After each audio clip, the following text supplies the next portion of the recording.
Ciao a tutti, io sono Riccardo, il batterista. Io sono Giulia, la cantante. Io sono Alessandro, il chitarrista solista. Io sono Nicola, il chitarrista. Io Gabriele basso e suono il basso. E noi siamo gli Airphone.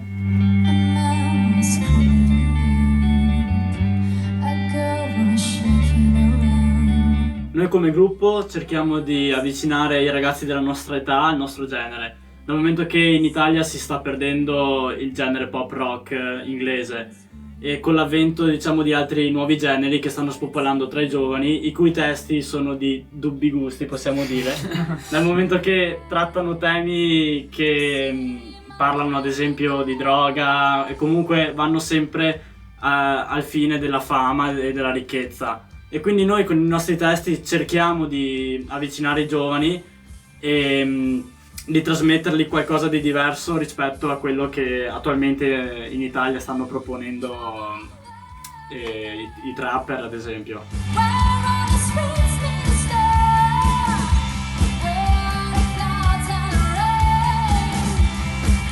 Allora, noi abbiamo pubblicato 2 inediti.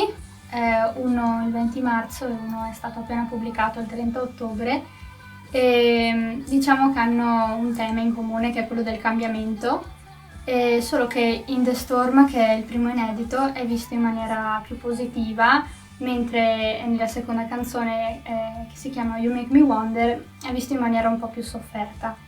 The Storm parla di un cambiamento, di una tempesta che può essere interpretata in diversi modi.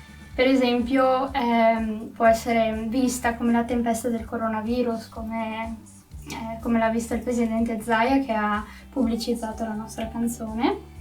E invece You Make Me Wonder parla di un cambiamento visto in maniera un po' più chiusa, no? C'è questa persona che tenta di cambiare per un'altra persona, ma gli risulta molto difficile, no? Sappiamo tutti, cambiare delle nostre abitudini è un grosso sforzo e in più c'è quest'altra persona che sembra quasi fregarsene, non gliene importa di questi suoi sforzi. E questa seconda canzone è quella che sento più mia.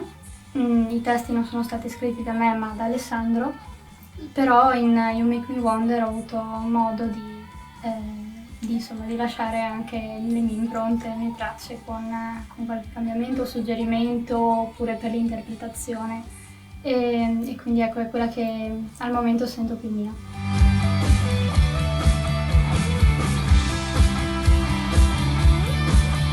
Noi Airphone nel 2021 abbiamo l'intenzione di pubblicare un EP.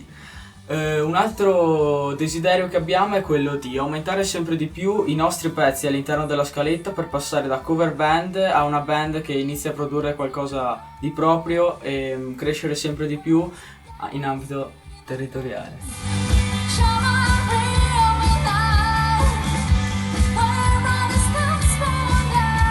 Noi siamo gli Air4, ci potete trovare su Instagram e Facebook dove pubblichiamo altri contenuti come questo. E le nostre canzoni dove le trovano? Le nostre canzoni sono disponibili in tutti i digital stores come Spotify, iTunes e YouTube. E noi Siamo una band!